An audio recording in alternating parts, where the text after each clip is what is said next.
চলো বন্ধুরা, আজকে একটা ঢাকাই জামদানি সরু একটা কাপড়ের টুকরো দিয়ে একটা নর্মাল ব্লাউজকে কিভাবে ট্রেন্ডি লুক দেওয়া যায় সেটা তোমাদের সঙ্গে শেয়ার করি।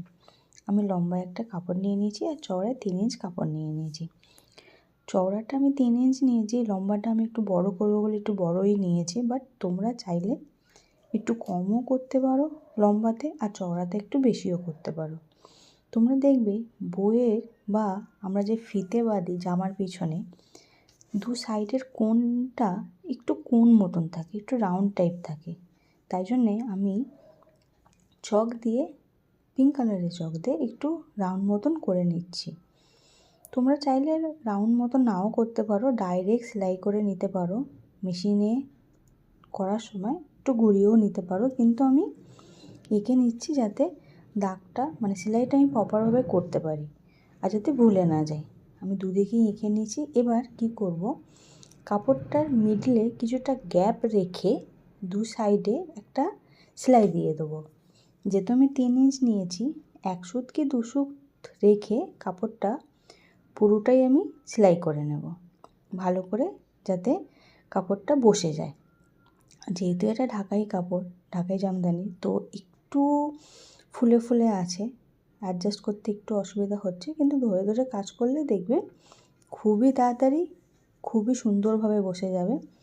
এইভাবে 2 সুত গ্যাপ রেখে আমি ভালো করে কাপড়টা আলতো হাতে, বেশি টেনে টেনে না ধরে হালকা হাতে সেলাই করে নেব এবং সেলাইটা ঘুরিয়ে ভালো করে চাপ সেলাই দিয়ে দেবো, যার ফলে সেলাইটা তো স্ট্রং হবেই, আর পরবর্তীকালে যাতে তোমার সেলাইটা খুলে না যায় কাপড়ের কোণ থেকে, তাহলে জিনিসটাই নষ্ট হয়ে যাবে, তোমার খাটনিটাই বেকার হয়ে যাবে। দেখো আমি একধারে করে নিয়েছি, সেম আমি অপর সাইডেও কিছুটা গ্যাপ রেখে করে নেব।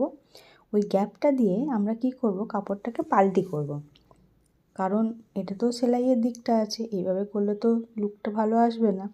তাই যে গ্যাপটা আছে সেই গ্যাপটার মধ্যে দিয়ে আমরা কাপড়টাকে উল্টে নেব, যাতে আমরা কাপড়টা ঠিক করে নিয়ে বউটা খুব সুন্দর করে আমরা বানাতে পারি। দেখো উল্টো সাইডেও আমরা সমানভাবে একটা চাপ সেলাই দিয়ে নেব। দুটো দিকই আমি সমান করে দিয়ে নিয়েছি। এবার একটা ছুঁচ মতন যে কোনো জিনিস, দেখো ছোটো স্ক্রুড্রাইভার হোক বা যা কিছু আমাদের ওপেনার যেটা আছে সেটা হোক, দিয়ে এবার কাপড়টাকে পুরো ফিতেটাকে আমরা উল্টে নেব। যেই জায়গাটুকু আমরা ছেড়েছিলাম সেই জায়গাটা দিয়ে পুরোপুরি আমরা বার করে নেব।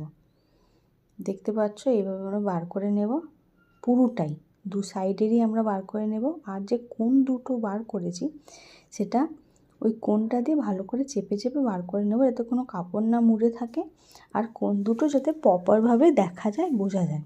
তাহলে কি হবে, তোমার যখন বউটা বাঁধবে তখন ওর ফিনিশিংটা সুন্দর আসবে, দেখতেও খুব ভালো লাগবে। একদিকের মতন অপর সাইডেও আমি এটা সুন্দর করে ঠেলে ঠেলে বার করে নেব একদম। আর যেই গ্যাপটা আমরা পাবো আর কি, যেই গ্যাপটা আমরা ছেড়ে রেখেছিলাম সেটা এটা বার করে নেওয়ার পর একটা চাপ সেলাই দিয়ে নেব।